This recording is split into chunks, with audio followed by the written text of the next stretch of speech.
Hello, beautiful people. Welcome to Healing Beyond Narcissism. My name is Z. This channel is dedicated to specifically going over narcissistic abuse, which I have sustained myself for over 15 years.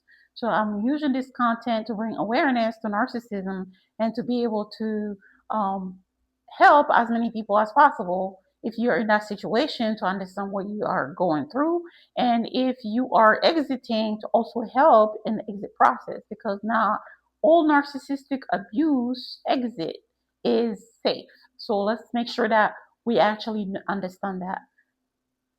And so this on this episode, I'll go over narcissism across cultures. Now, when we talk about narcissism, usually we do not really see it as a cultural thing. We think about it more like an individual thing. And thinking that way is actually the right way to think, because narcissism is very much a self centered characteristic. It's a self centered point of view, is a self-centered view of self compared to the people around us. And it's not only self-centered, but it's egocentrical, not only egocentric, but it's also egotistical. So we have to think about it that way, that any and everything about narcissism is about self. Once we understand it that way, we can also see the correlation between narcissism and culture. So because it's a self-centered ideology, we can understand that culture has a huge role to play into narcissism. Now, countries or cultures that have a more self-centered opinion of an individual, or a self-centered way of viewing life, then those cultures or those countries have a higher rate of narcissism, because the way the ideology of that culture is, the way different boundaries that are placed within that culture, the different economic point of views, the different views of family, friends, work relations, and different relations too, like parental relations. All those different aspects of that culture can have a great impact on how they also raise narcissistic children or raise narcissistic individuals, and allow narcissistic people to spawn within those cultures. So we have to be mindful that even though narcissism is very much of an individual thing, the environment that the person grows up, therefore the culture that the person grows up, has very much a large influence of them developing characteristics of narcissism, or a full-blown narcissism, right? So we have to be mindful of that. So from some of the research that I have done, actually, the United States is considered one of the top, in the top 20s overall, the countries that have the highest narcissism percentage of narcissists, basically, in the world. The United States is one of the top 20. But the number one of the top five is Germany. So Germany, we don't really think about it that way. Like, Germany, really? Yes, Germany is one of them, right? And again, if we think about it culturally, it's more of a self-centered approach. The way the culture is more to, is there to boost self. It's there to allow self to advance. It's there to allow self to put self in the front of the line, right? So any and everything that is done culturally in that culture is there to boost the self's ego. When it comes to especially achievements, accomplishments, accolades, right? All that is there to show we're the best at this, we're the best at that, we're the ones who are the top of the world into this, into that, into that. So the culture itself has a large, I would say, it has a great impact on the way children are raised, the way children view world when they are actually growing up, seeing it as, I have to be the best at everything. I have to be the best at any and everything. It doesn't matter who else is around me. It doesn't matter how everybody else feel around me. It doesn't matter what other people see. It doesn't matter. All that matters is me. All that matters is self, right? So because of the cultural tendencies to prop self on top of everything, when we grow up in such culture, we have the tendency to view the world the same way, to view the world that we are the top, we are the one that has to be propped, we have the ones have to be put on the pedestal. So we do things to seek validation naturally because culturally that's what's allowed. Culturally, that's what have been taught, and that's what have been not only taught, but that's what has been most of the time that has been the type of traits that were ingrained in us to begin with. So therefore, we are more likely to behave the same way, to fulfill that role, the role that was put upon us with through society, through culture, right? So we have to kind of see it that way. And then I looked up the countries that were the lowest. It's actually Japan is one of them. So the countries in general that have the, I would say more, they see it as collective. They value the collective point of view. They value the collective input. They're more family oriented. They are, they have the lowest rate of narcissism. So Japan is one of it. And then we have Denmark is one of it, and the United Kingdom is actually one of it too, which I was actually surprised, right? So I wasn't too surprised for the United Kingdom, but I was surprised that it was actually one of the top ones that did not, that have the lowest rate of narcissism. But then when I think about it, I can see actually where that is coming from. Because if you think about it, right? Hey y'all, let's go drink. Let's go friends. Let's go drink. Let's go ahead and prop each other. Hey, let's go play the soccer games. Let's have a party. Let's, so that's the United Kingdom. So, let's enjoy life with family, friends, So that's kind of, if we see a culture that that has that aspect within it. So we have to kind of see it that not is the aspect alone determines actually what kind of people, what kind of mindset, what kind of traits they teach their children. So what kind of individuals are raised within those cultures. So we have to be mindful of that. And in Japan, same thing, right? It's more family oriented. It's more, yes, let's accomplish something, but let's still also think about how is that affecting the family. I want to accomplish something. Is it affecting the family? Is it affecting the people around me? So there are many cultures that have that sense of let's go ahead and when we make a decision, let's put in mind or the people around us, how is it going to affect everybody? So because those cultures have that aspect of having the collective in mind when different different tasks or different things are being done, right? Because of that, those cultures have a lower rate of narcissism because they teach their children at an early age that self is important, but again, there will not be self without the collective, and there will not be the collective without self. So it's kind of an interdependency. It's let's go ahead and help each other progress. Let's help each other accomplish. Let's help each other do things. It's not the other way around.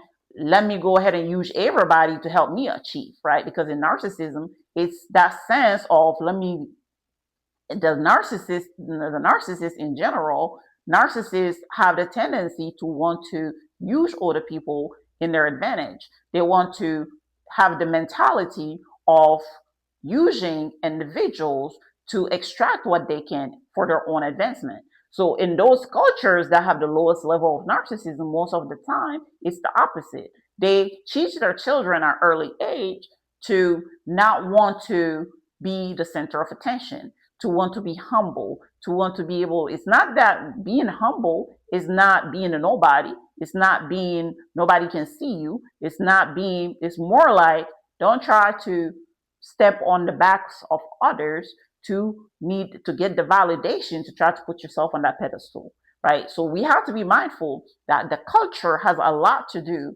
have a lot more than what we see to do with if how narcissists are raised, right? And then it's not only also the cultural boundaries, It's also economic. Sometimes the background in general, it's not just the culture. Now, even though the culture, I would say the background, the economic background, of course, the social background, all that we can kind of incorporate it and say, hey, it's part of culture, right?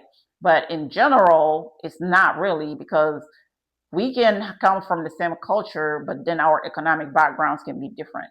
So when we talk about economic backgrounds, we can see that individuals who grew up in poverty, they have more of a crab in the bucket mentality, right? Crab in the bucket mentality, which means what? It means most of the time I need to take care of me in the detriment of others. I need to take care of me. I need to step on whoever's back I need to step on to get to where I need to put myself out there to reach that goal, to reach that achievement. So when we see it that way, poverty has an important role to play to an important role to play in a family dynamic where individuals can not only be raised as develop narcissism, but they can also have, if they don't develop narcissism all the way, they will have narcissistic personality traits, right?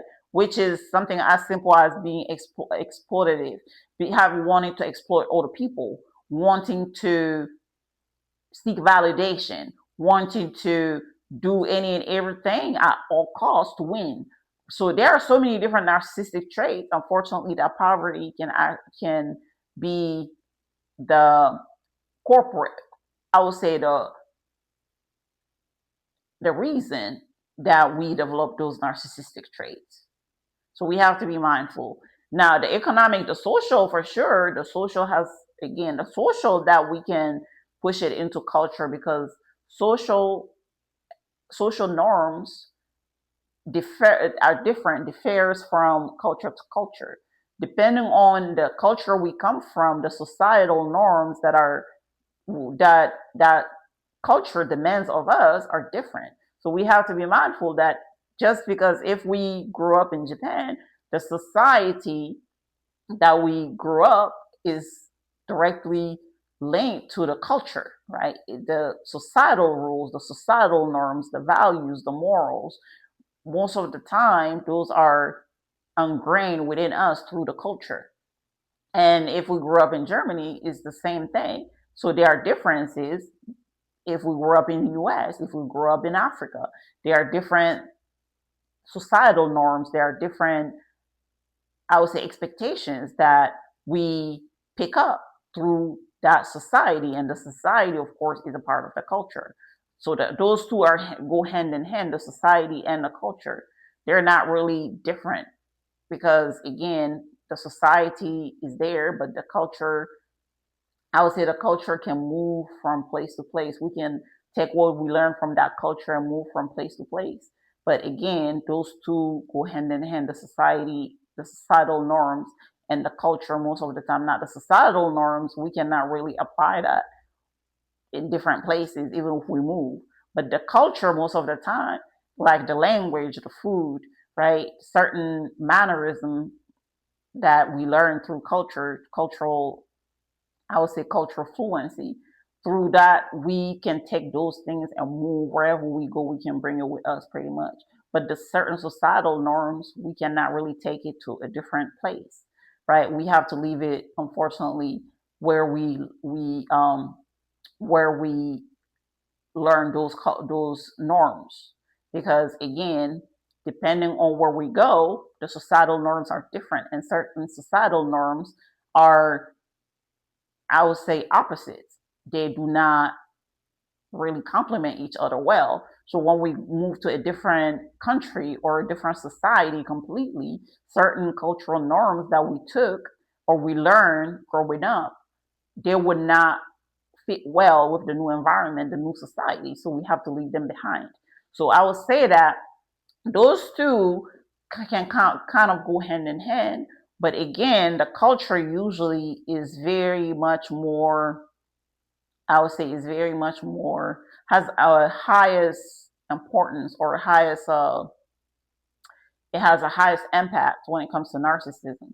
Now, the societal norms, of course, do impact that too, and as well as the economics. But when we think about it, the cultural norms, the culture itself has way more impact. So depending on where we go, again, it depends on that. The countries that I have mentioned, United States has some of the largest, but it's one of the highest, the high 20. I think it's number 16 on the list of all the countries, right? So, but still, it's still high. So we have to think about it that way, because also the United States, if we think about it, we have the the cultural tendencies in the United States is to prop self, is to push self to achieve greatness, to push self to achieve goals, to achieve. It's not very much of a collective thing. It's a lot of self. And even when we're growing up, it's more like self independence, making sure that we teach a child at a very early age to be independent, to be able to do so much for themselves, to be able to, by the time they're 18 years old, they are self sufficient on a lot of things, right? So that we can tell them, okay, it's time for you to go now. So at early age, they understand that at 18 years old, my parents will not have to take care of me if they don't want to take care of me. So I need to take care of myself, right?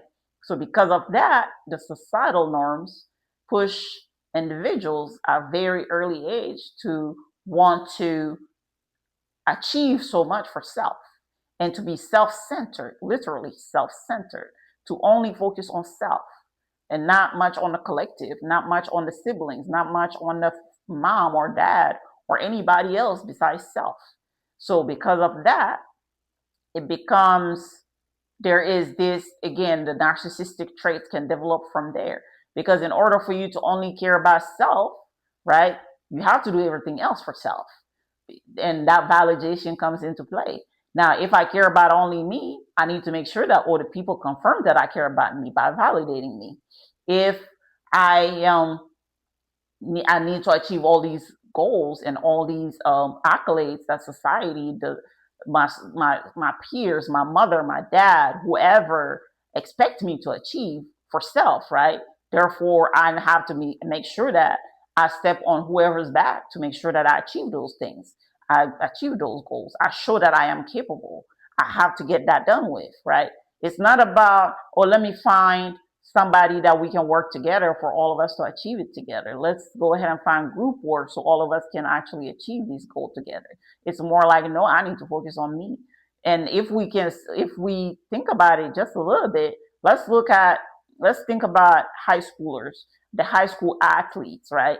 There are so many sports that are collective. Technically, there are collective games, but there's so much emphasis on who scores the most, who's the one who brings the team to the end, even though it's a collective sport, but we focus so much more on who is the player who actually scored the most, who is the player who actually is the MVP, who is the player who actually is the one who brought the team to the winning score.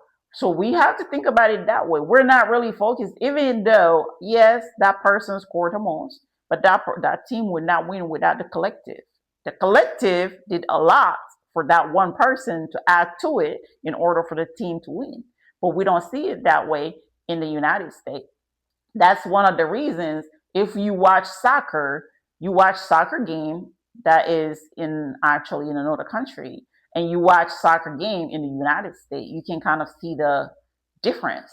You can see the difference if you watch a soccer game played in the UK and then you see the soccer game played in the United States. You literally see the difference.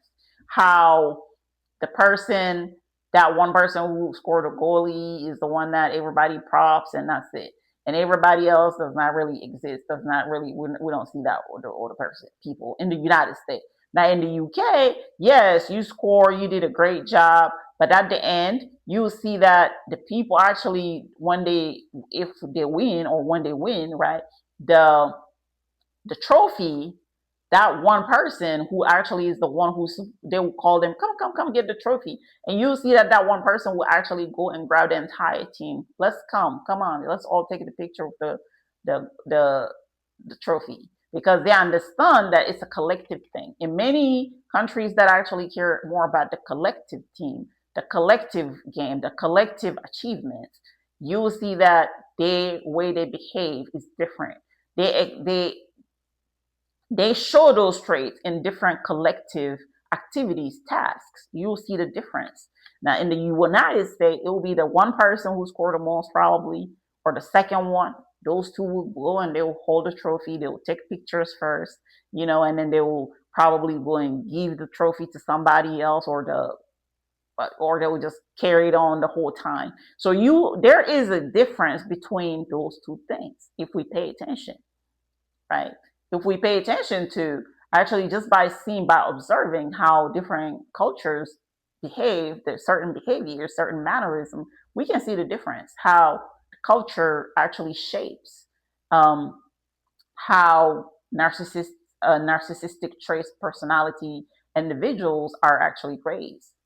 So we have to be mindful of that. All right. So until then, I'll go ahead and stop it here. And I hope this information helps. And I will add more to this content over time, and hoping that we understand overall what narcissism is, how it develops, who might be one and who might not be one. And even if they're not a narcissist, do they have narcissistic traits? Where do they come from if they don't have narcissism, but they don't have narcissistic traits? What is that about? And how can we protect ourselves from actually being not, I would say, being abused by a narcissist? Because most of the time, again, the abuse happens because we do not even know, we're not aware of what narcissism is, or we're not aware of what it looks like, or how to act once we see it, how to act, how to react, how not to react, because narcissism feeds on reaction. That's another thing I'll talk about in another topic or in another episode. Okay, until next time, please take care of yourself. I hope the information helps. Bye bye.